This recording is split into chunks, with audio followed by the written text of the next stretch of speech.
manifest to his saints. So even now, as we speak, this prophecy is being fulfilled right now. It's being made manifest. It's been made manifest to us, and now we're making it manifest to you through the spirit and power of Yahweh Shem Yahushai, to whom the Most High would make known what is the riches of the glory of this mystery among the Gentiles, or among the Israelite foreigners, which is Yahweh Shai in you, the hope of glory. So that's pretty much it, you know. This mystery is being made open to you, brothers, now. Now you understand why you're going to have Israelites looking like the different nations where they're scattered, because Israel was scattered among all nations. Now you know what this Greek woman, which she was a Helen, how's it say in the female way? Hellenist, was it? Hellenist? Something like that, yeah, Hellenist. Yeah. She was right, she was an Israelite woman that spoke Greek. Now you know what that Greek woman, now you know what that term means. Okay? Because somebody, while I'm getting this, somebody get me, you mentioned it, what is it, Acts 6 and 1? It's in a couple of spots, but that's the main one. Yeah, this is the book of Acts chapter 6 verse 1, and that's the thing. So you have to know the difference in the words, because you have one word, you know, doesn't always explain every single situation, you know, especially with that term Greek, Grecian, you know. There's a variety of applications for that one word. This is Acts 6 and 1. It says, and in those days, when the number of the disciples was multiplied, there arose a murmuring of the Grecians against the Hebrews, because their widows were neglected in the daily ministration. Now we'll look up that word Grecians in Acts the 6th chapter, and the word for Grecians is Hellenistas. Hellenistas, right?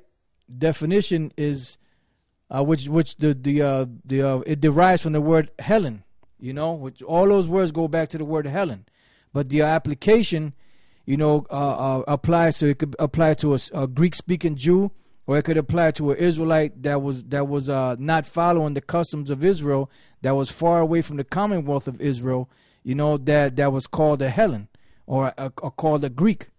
It says a Hellenist, one who imitates the manners and customs or the worship of the Greeks and use the Greek tongue.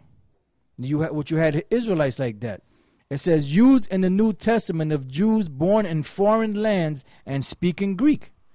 And that was the case, because you had Jews that were still living outside of Jerusalem that spoke the Greek language, but they were still keeping the customs of Israel. They were coming 3 times a year into Jerusalem to keep certain feasts, you know, like the Passover, Feast of Unleavened, the Feast of Weeks, you know, and the Feast of Tabernacles. So they were coming 3 times a year into Jerusalem out of the places where they were living, but they spoke predominantly the Greek language. That's why when Pontius Pilate wrote that plaque on top of Yahweh Shai's cross, he wrote it in Greek, he wrote it in Hebrew, Greek, and Latin, because those are the predominant languages that Israel was speaking back then.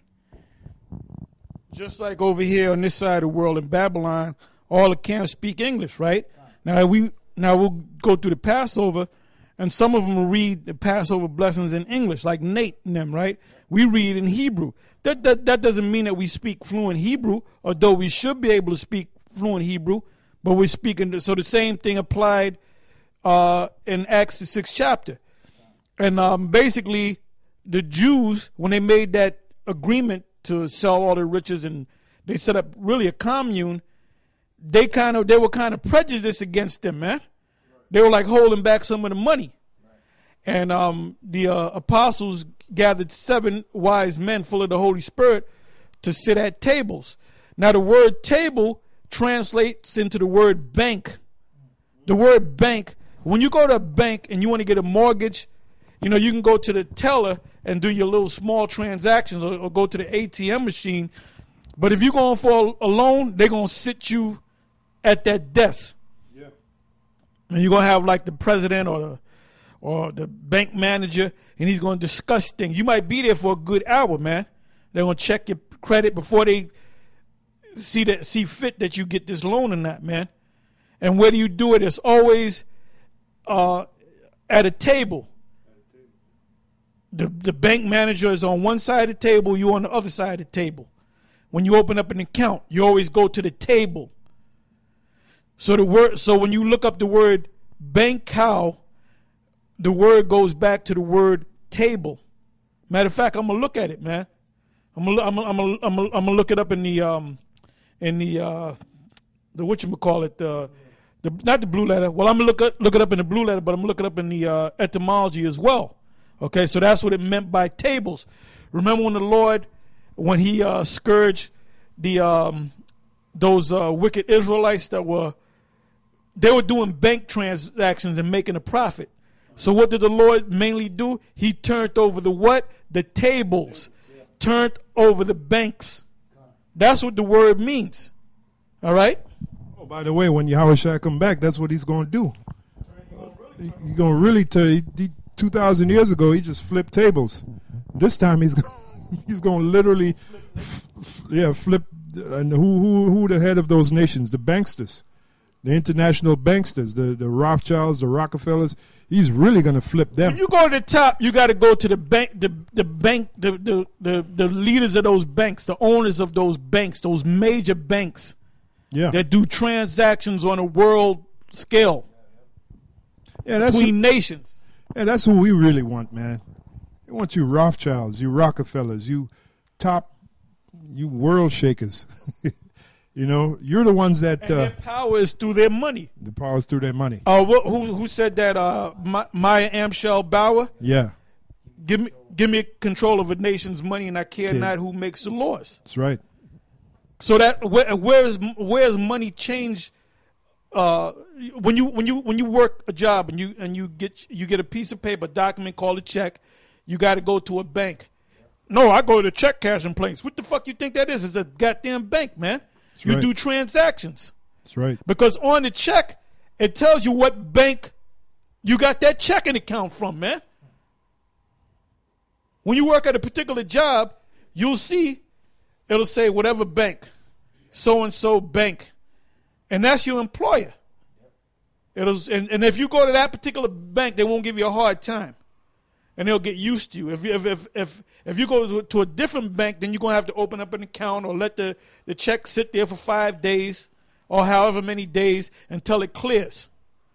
But if you get a check from a XYZ bank from your employer and you go to the XYZ bank to cash it and you show the employer's a card and he knows that, well, that's the business account. So, yeah, give him his money. Mm-hmm. Anything you do, you got to go through a bank, man. These Federal Reserve notes are bank notes, man. That's all they are. Yeah. Well, that's one of the reasons why the bankers are looked at as gods, because they have taken something of no value and made it money. As a matter of fact, what's his name? Eustace Mullins, he was asked a question, how did the bankers take over the world? What was their greatest power? And he said their greatest power was the ability to create money out of nothing.